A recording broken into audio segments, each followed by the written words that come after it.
Medicine Limited, and he carries with him an experience of over 17 years in pharmaceutical industry, and he has spent some time in UK for about 2 years in research or conducted several clinical trials, and he will be deliberating upon what is new in asthma management. So I invite Dr. Bhupesh. Good evening, everybody. I think it is very aptly said that is there something new in asthma management? Today, we all treat that the current medication are not able to fully control the symptoms. So this is a very, very common problem, and uncontrolled asthma remains a very big challenge for us as a medical fraternity.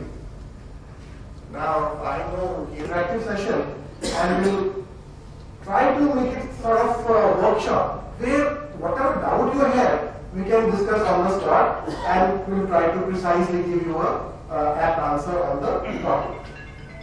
So, having said so, I would say over here, if you have a look, you see, 21st century, what's new in allergy and asthma management. Now, this butterfly gives us some hope, and a fresh look at asthma and allergy management is important from all point of view. Why? Because it's, you see, in case of North America and UK, even other parts of Russia as well as Europe, incidence of asthma is extremely high. That is above 10%. Some places goes more than 15%. But in India, we are definitely lucky because the incidence is not that high. It is like 2.5 to 5%, depending upon the area. It's very easy to say in rural area, incidence is lesser, whereas in urban area, the incidence is much higher. So the range is 2.5 to 5%. But still, if I consider 1.3 billion population, what is the number of all these patients? It's huge. It's mind-boggling number. And let me tell you something very interesting about it, that 62% of all these asthmatics, they are uncontrolled. This is startling revelation which we got during 2008. And this paper was published, in European Respiratory Society. Though the study was conducted in Pune, a very huge study. Okay. Now, once we have said that it is uncontrolled and the problem is so enormous, what are the mechanisms? What are the mechanisms which are causing this problem? The basic, of course, asthma is an inflammatory condition, rhinitis is an inflammatory condition. What solutions do we have? Even inhaled corticosteroids, they do not control the condition at high doses also. And we say, okay, inhaled corticosteroids are safer. We have bought over, this idea has been sold to us so well. But as the science advances, we all know that still this affects the HP. The hypothalamic pituitary axis is definitely affected, and the factors which are responsible, they range from your race to the phenotype. This phenotyping of this problem was very well recognized lately, and by now we know that neutrophil positive phenotype is extremely high in resistance towards inhaled corticosteroids. Similarly, eosinophil positive phenotype, why? Because the basement membrane per se becomes so thin and so hyper-responsive that the inhaled corticosteroids also do not cause enough of the relief. Lucky are those patients who get the relief. Not only that, even LTRAs, you had been treating all these guys. LTRAs, LABAs, long-acting beta-agonistic, SABAs, which we always consider and presume it to be that it's the best answer. They are also not able to control. And this is everything documented from day-to-day life. So targeting anti-inflammatory therapy from various pathways is extremely important. Now, thromboxane A2 remains one of the major unidentified part in case of asthma. I tell you, even in the second year when we studied about thromboxane, we always associated this with the clotting. We knew thromboxane A2 is involved in clotting mechanism, that's it. But thromboxane A2 is a very potent bronchoconstrictor, and that is very well proven in multiple trials, and we are all aware of it by now. But the most interesting part over here is that what is the organ which is producing thromboxane A2 in the maximum quantity? This is the engine lying in the lungs. It's a huge area. Whole of the lung parenchyma is able to produce thromboxane A2 in large quantity.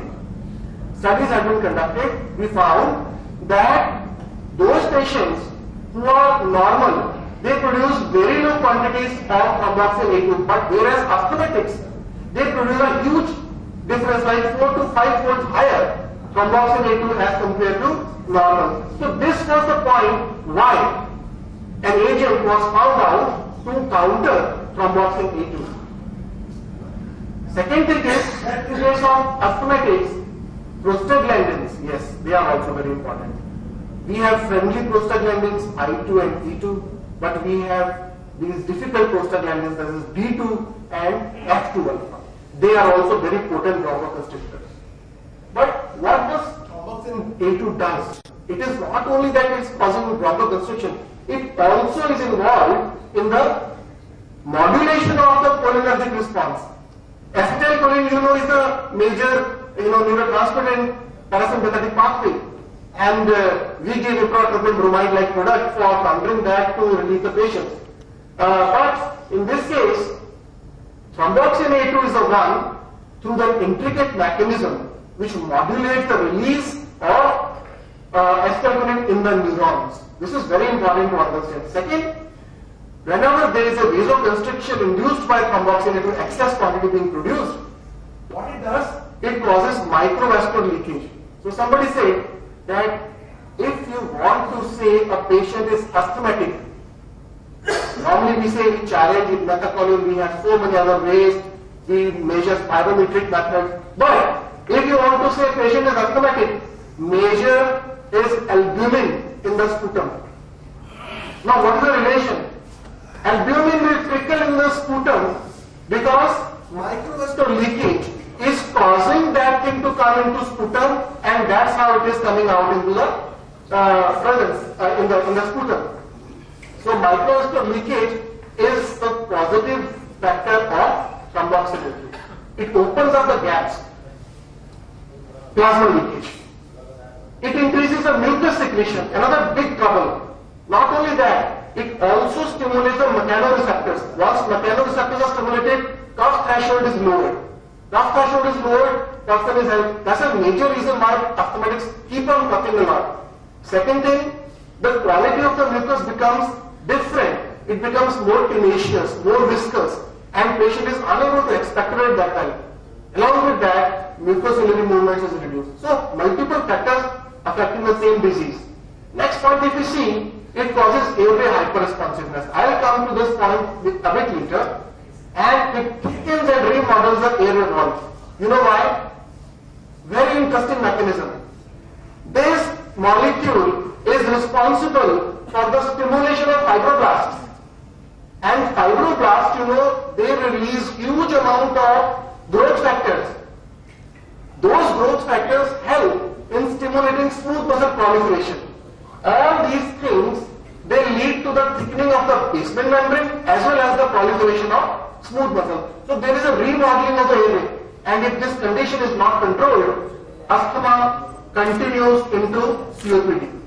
And various other things which are positive agents for COPD, but thromboxane A2 is one of the primary reasons for induction of COPD.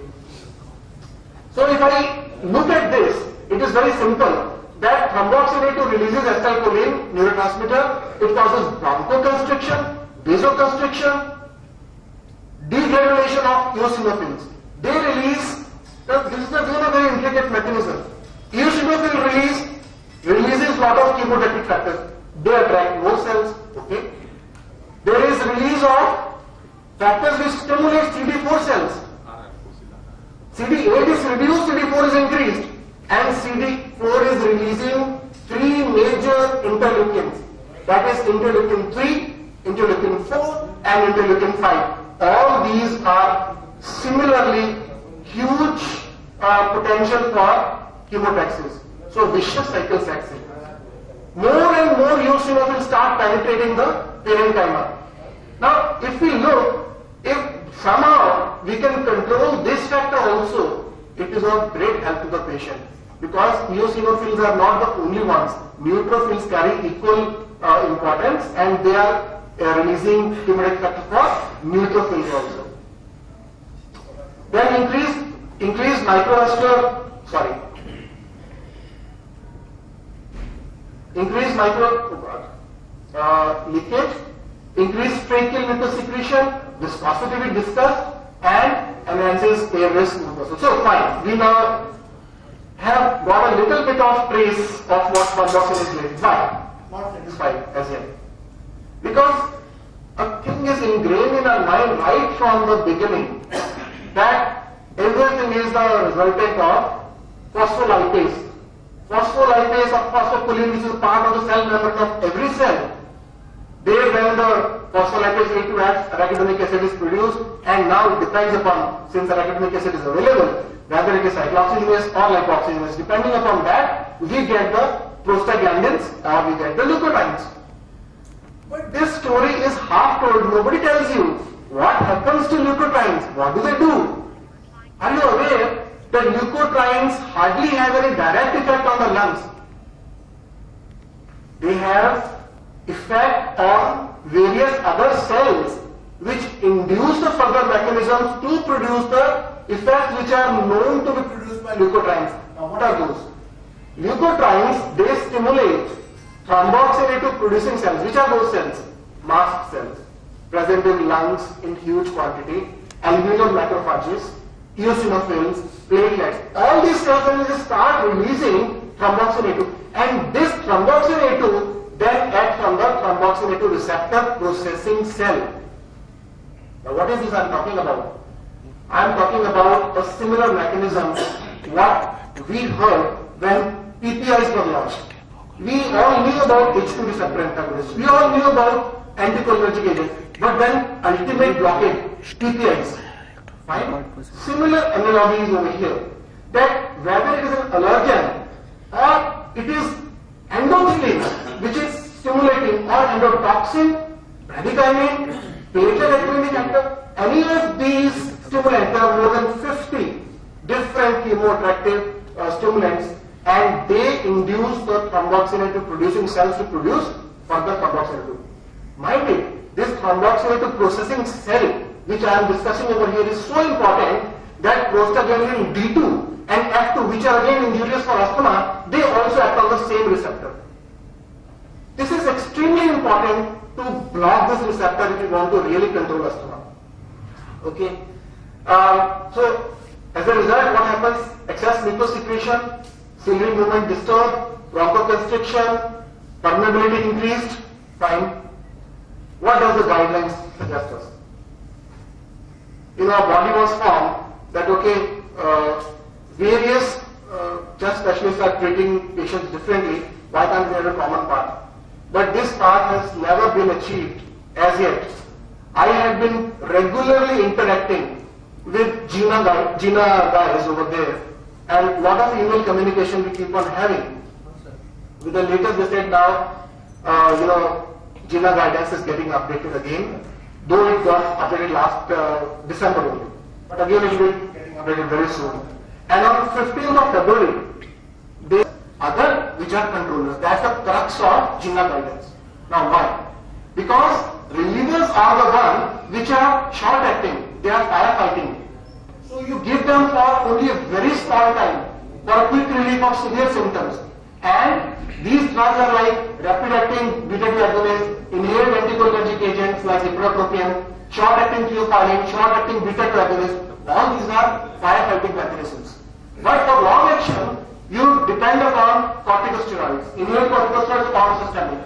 LABAs, leukotriene modifiers, sustainably theophylline, chromones, even IgE therapy. But they suggest one thing very clearly, that when a patient is not responding, keep on adding or keep on increasing the dose of these controllers. But sooner the patient gets controlled, please start reducing it so that his tolerance profile, his side effect profile is reduced and a normality is maintained. So this is the best match. Increase and then reduce, right? There we have to maintain. But the first step remains, you should be depending more upon the controller mechanism. A week, 10 days, a fortnight is sufficient for relievers.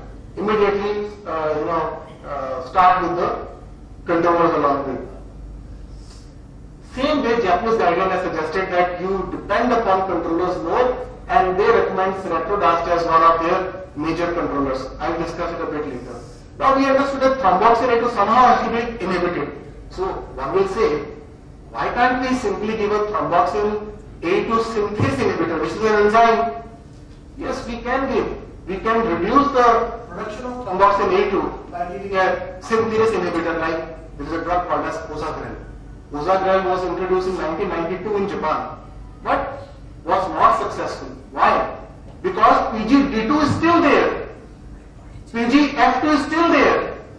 The receptor of thromboxane A2, which is common for all these, this is getting stimulated. So it's not getting controlled. The best bet is to give a receptor blocker. So that's how receptor blocker, that is seratrodast, was introduced. That's the crux about the whole situation. This chart will give you a better idea that prostaglandin H2 is available. If you will block the synthase to form thromboxane A2, others will keep on forming and the receptor is getting stimulated continuously. This is very important aspect. This is called as synthesis redirection. Okay, so now once we come to the receptor blocker, what is this molecule? It's a beautiful molecule. Nature's molecule. How? It is just a replica of thromboxane A2.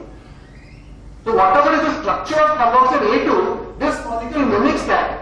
And that's how it is able to fit in absolutely in the place where it is required. And it is a quinone derivative, benzoquinone derivative. It is not a quinine derivative. It's a quinone derivative. I'll tell you why it is important. Seratrodast does two main things.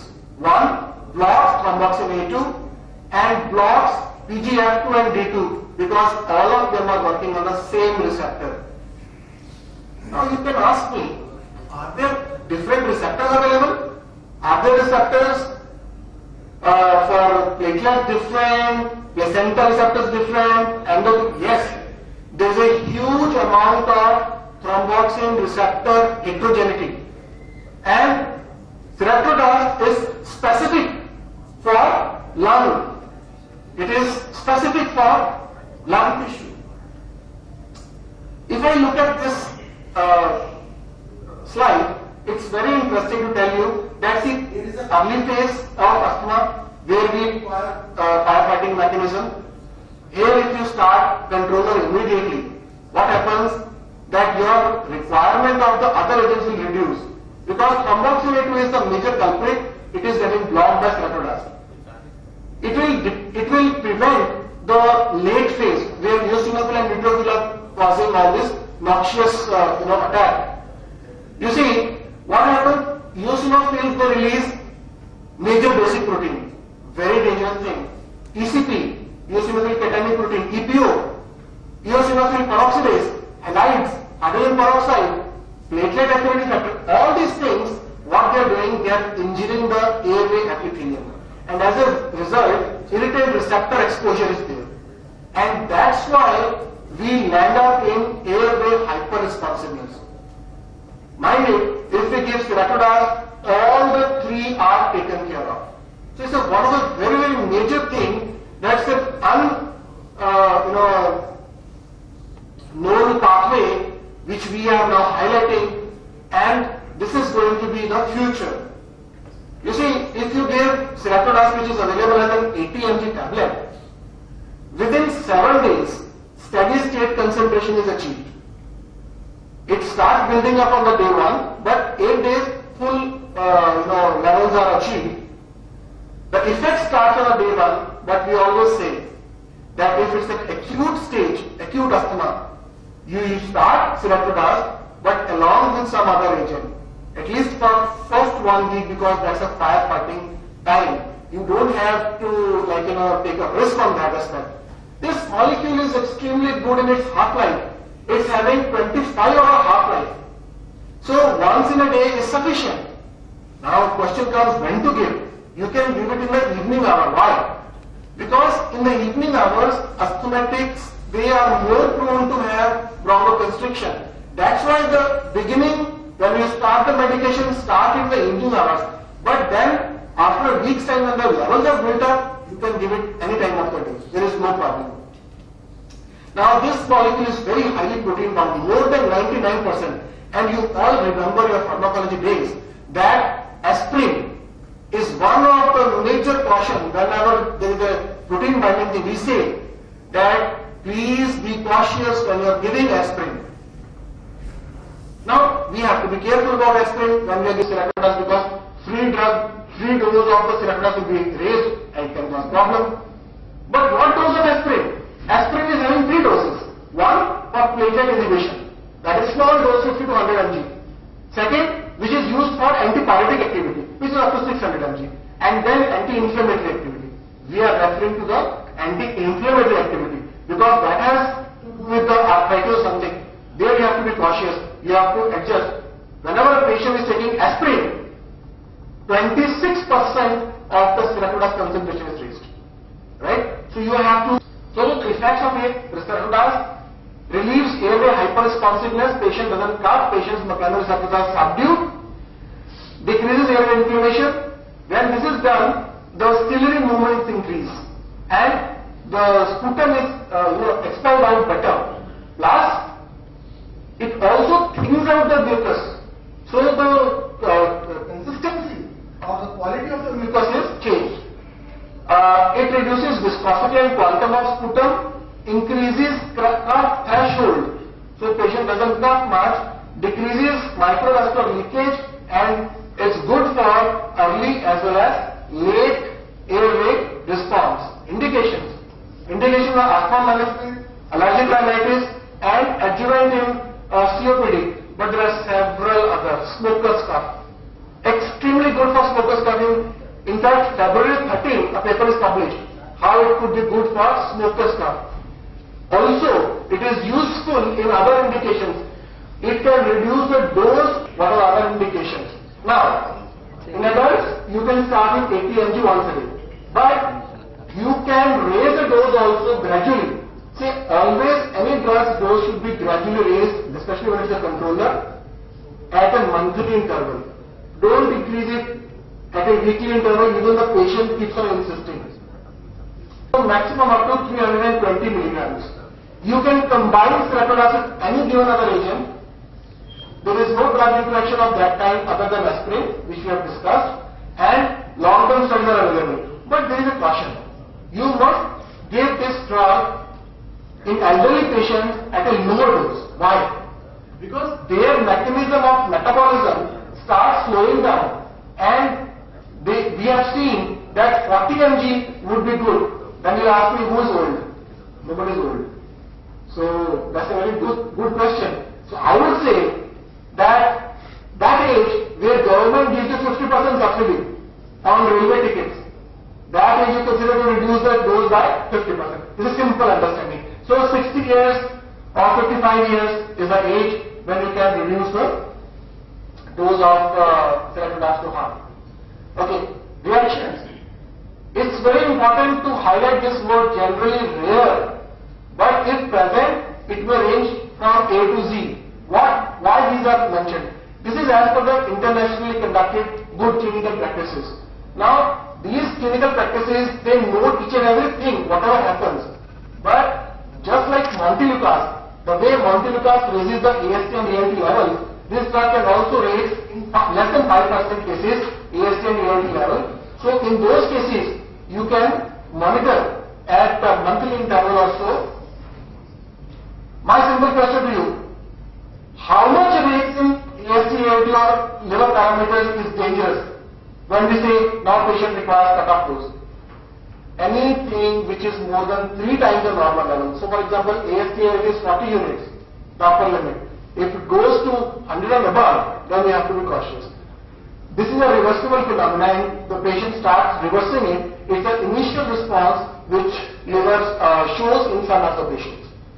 Next, of course, I will never touch any drug for pregnancy and lactation. You all are aware. Plus, this drug has been shown to have some fetal abnormalities. The septal defect, in the heart, the septal defect was found to be affected, like in young animals.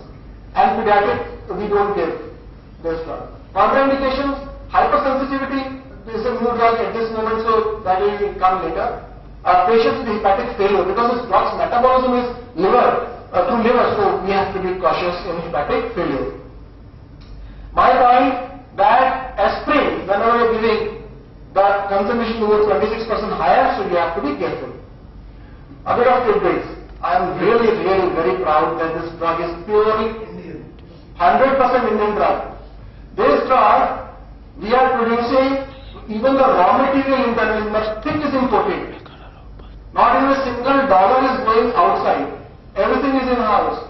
And it was helped us, for us by ex-NCL director, Dr. Mukund Gurjar. He was instrumental in making this molecule happen. So this tidbit I just wanted to discuss with you, that this is a national pride.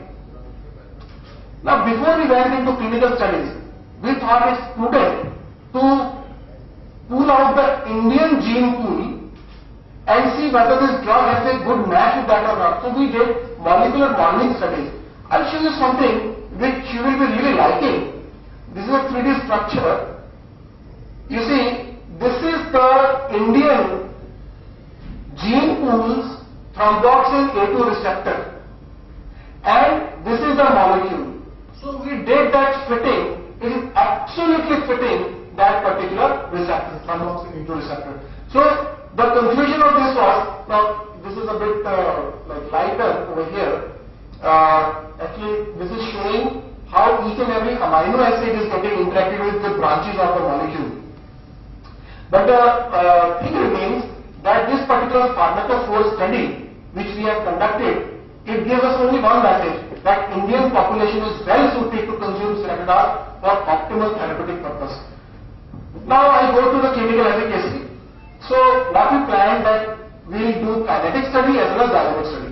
In the kinetic study we simply did what? That since this drug is available in Japan since 1997 as a brand called Guanica, we compared our drug with Guanica to see how is the kinetics happening. So kinetics just matched, and that's how this drug was shown to be bioequivalent with a similar kind of half-life with a range, and this drug can be given once a day because of this particular thing.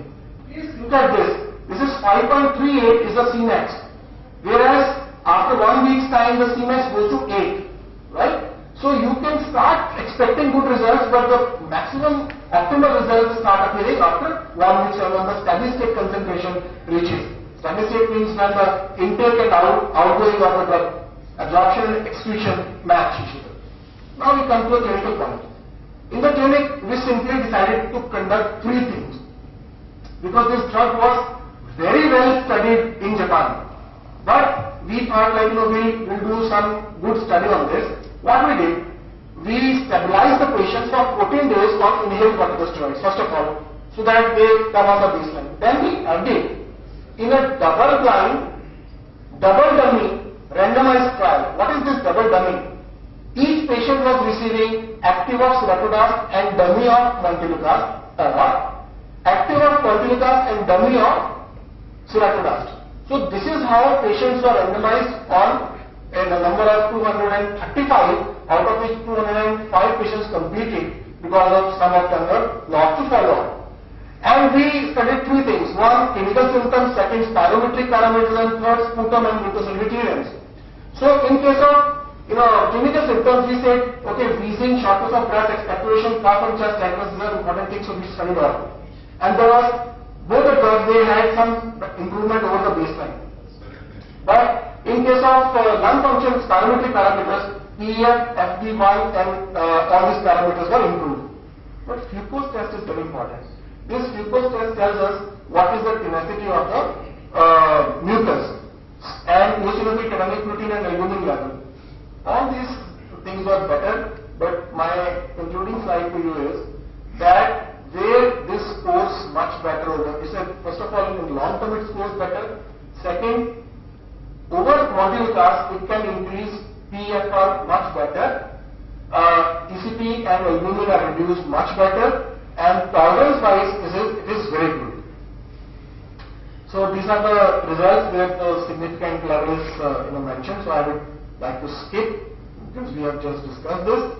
I'll come to the important aspect now, and that aspect would be the international studies. There are a lot of studies, comparative studies available with Mortellukast, Zephyr-Lukast, Pran-Lukast and others. Everywhere it is shown that seratrodast is producing great result. One only line over here. It is something startling that it can reduce the requirement of inhaled corticosteroids, which was proven in 88% of the patients who were consuming inhaled corticosteroids. Their dose requirement, their breakthroughs, they were reduced. 88% of patients. It's a very high number.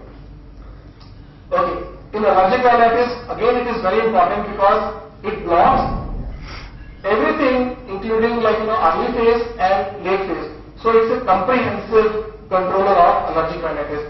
Again, lot of studies are available comparing it with histamine, antihistamine, and imperial allergic rhinitis. So COPD also I told you it can affect the deteriorating state. It can arrest the degeneration of the lungs and improvement in respiratory distresses observed when you start seratrodast. Concluding slide. Improves clinical symptoms, lung function, decreases sputum and albumin glucose and ECP, decreasing the amount of sputum, improves nasal mucosity clearance, facilitates vascular and bronchial smooth muscle relaxation. Pride of India, first drug which got approval just in last year December. There are studies available internationally, more than 5,000 patients. We are starting a trial over here involving more than 30,000 patients. We are going to conduct this post-marketing study immediately. So this drug is nice. But before I say thank you, this is an interesting Olympic gold medalist says, don't ever let anyone tell you that you can't do something because of asthma. As long as you can communicate with your doctor, you can live a normal life. I think it is a very apt message this guy has given, because asthma is controllable, but still we have uncontrolled asthma. So I think this is a new drug available with you, and I welcome any of the suggestions which is coming from the audience, and we can discuss it now. Thromboxane A2 is an autotype.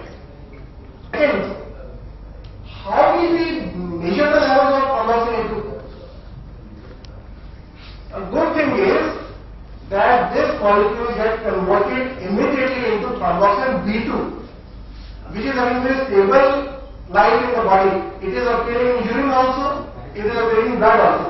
So there are ELISA kits available to measure the level of thromboxane B2. That's how we measure the indirect levels of thromboxane A2. And this has been proven beyond doubt that these 5 conditions I told you, they are the levels of thromboxane A2 are. Is the dose same for renal allergy? Yes, 80 mg per day. Where would you? Sorry. Now, in case of asthma, you can raise it to 320 mg. Whereas in case of allergic rhinitis, you won't require to go beyond 160. Where would you position this molecule in the management of asthma? First is uncontrolled asthma. So when you find that patient is not responding, you can simply add on this drug. Number 2, sir, when you find a new patient coming to you, you start with whatever drug you want to start along with seratrodast. You can later withdraw the drug, patient will be controlled best on the seratrodast alone. Do you place it before inhaled corticosteroid? No, that I never say at this stage. Experience will tell us. But we have seen that after 6 months of therapy with seratrodast, the requirement of inhaled seratrodast. So as I understand, those patients who have failed on inhaled corticosteroid, where you first, let's focus on the uncontrolled patient, where patient requires help. Secondly, in those cases, you simply start with discharge along with the removers for a week or 10 days or more time, just to control the initial situation, and then carry on. But this drug is not recommended for acute asthma. To treat acute asthma per se, as a single agent, you have to start this drug in acute asthma. For mechanism, you can start it as alone. But for acute asthma, you must combine it with inhaled corticosteroid because it takes around 1 week's time before the optimal response starts coming in. So what was your study cast? What was the study design? Or you said that all these patients were stabilized on inhaled corticosteroid? Yes. See, these are the known asthmatics. Yes. So they were weaned off any other drug and they were kept for baseline purposes on inhaled corticosteroid. Now this is an internationally evaluated above.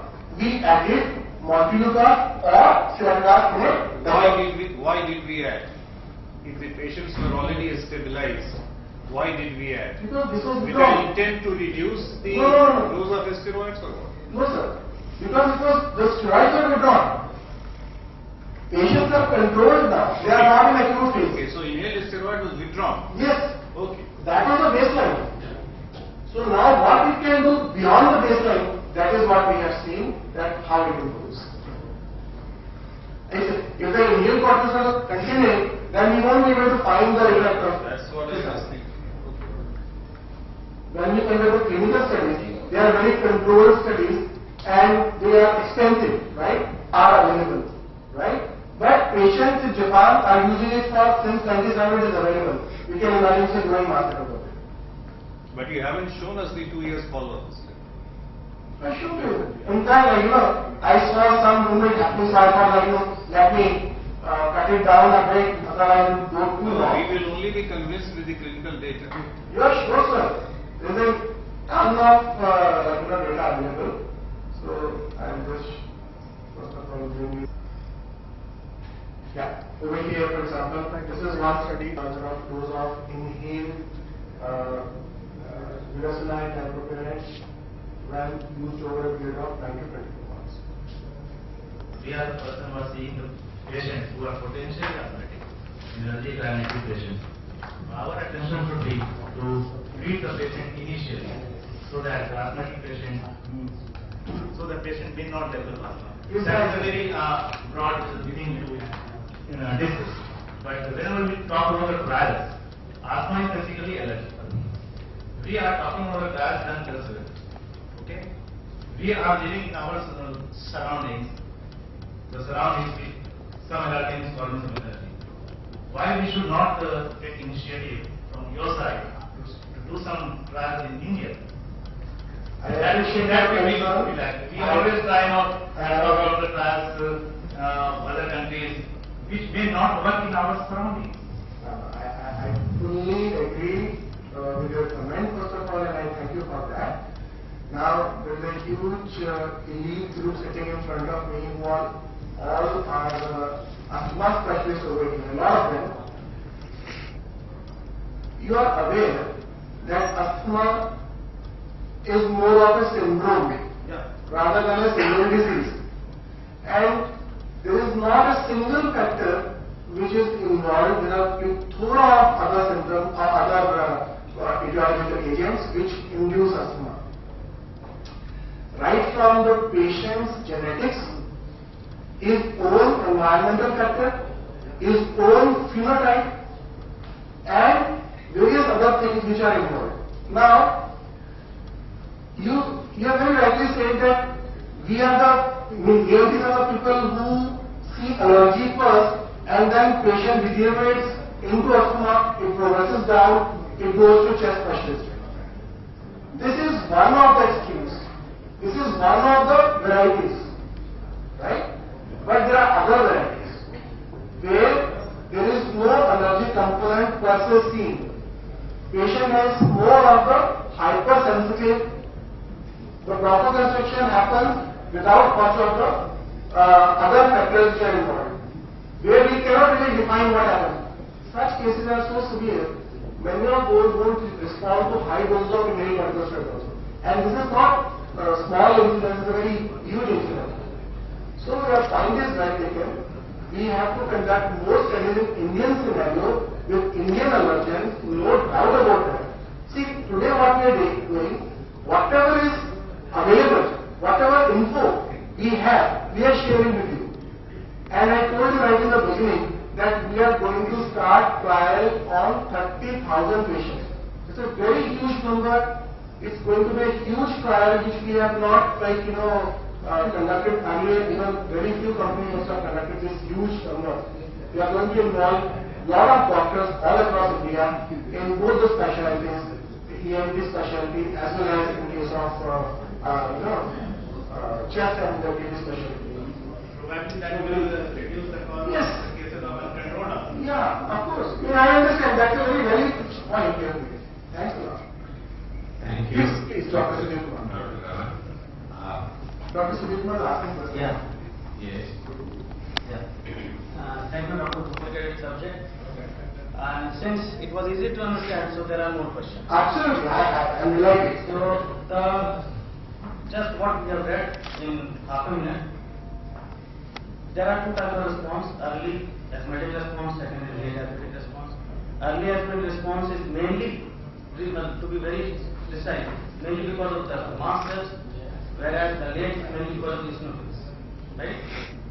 Since corticosteroid do not work on the mast cells, do not act on the mast cells, except that mitochondrial that was there. Therefore, it does not act on the early asthmatic response. So, we give it for the late asthmatic response. And for early asthmatic response, we have some drugs earlier in the form of antihistamines, and then came the montelukast. What I just want to say is that we are positioning it at the present time as per the GINA guidelines to be added in uncontrolled asthma. That is what we said.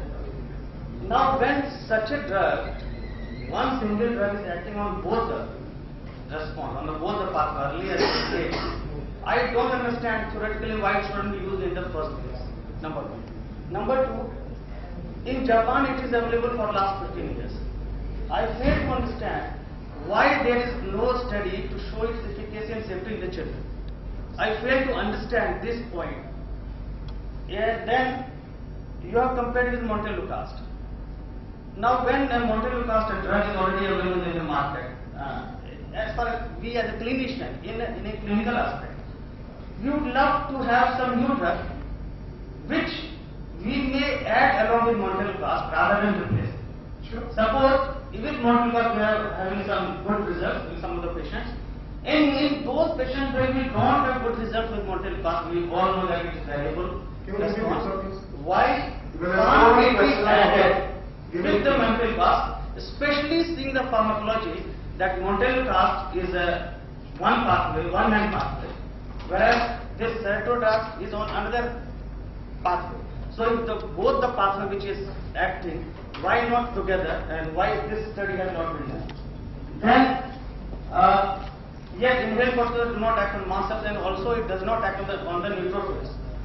Now we have said in our pharmacology lecture that it also acts on the neutrophil. It accumulates neutrophil or whatever.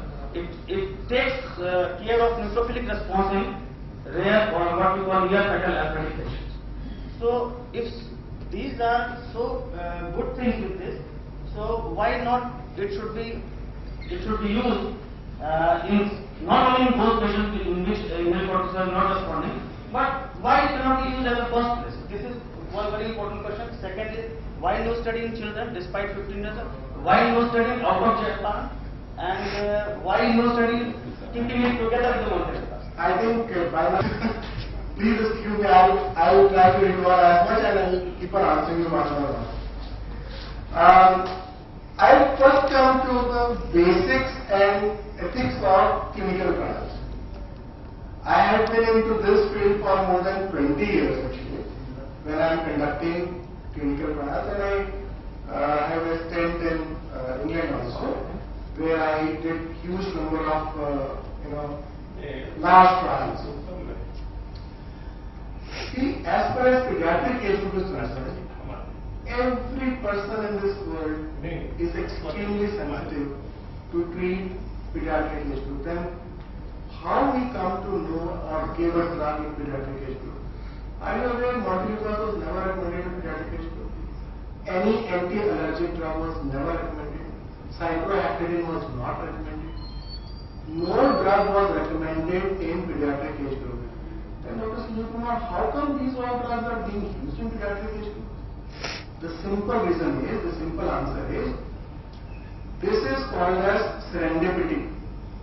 When we come across the post-marketing surveillance studies and we find that, say, a trial was data was collected from 30,000 or 50,000 or 1 lakh population, and we find 300 children were given drug by doctor who was very courageous and still is reporting, then it gives us some clue that now a study could be started. This is the way the starting process of pediatric study. Otherwise, the ethics committees, you try taking an opinion for a new drug to be studied in pediatric age group, nobody will permit you, not even the Drug Control General of India, not even the US FDA. So it is, you have to give them some evidence. So what evidence we have? We generally give them, animal, evidence, as well as these findings which we get through various clinical trials, and then we give them the safety data of adults.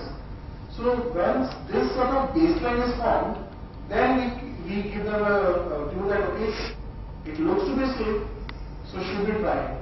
And once they see that okay, the risk-benefit ratio is favorable, they allow it. So it will eventually happen. It is not that we are rejecting that it won't happen, it will eventually happen. But in Japan, they have their own ways, they have their own things. We really cannot comment upon that. Why did not they conduct it? But definitely it will happen over here once we get this huge number of exposure to the patients. So this was the first question. The second part was, when it is acted on both early and late, why not so starting? that is the very basic and interesting thing which I told, that you can actually start from the day one. When the patient comes to with rhinorrhea, it is a very good drug to control rhinorrhea. You first give it, this drug along with some other drug, because this drug takes some time. It gets accumulated. It is not, see, this drug is having pharmacologically, if you look, this is having a very long half-life, and it builds up slowly. So 7 days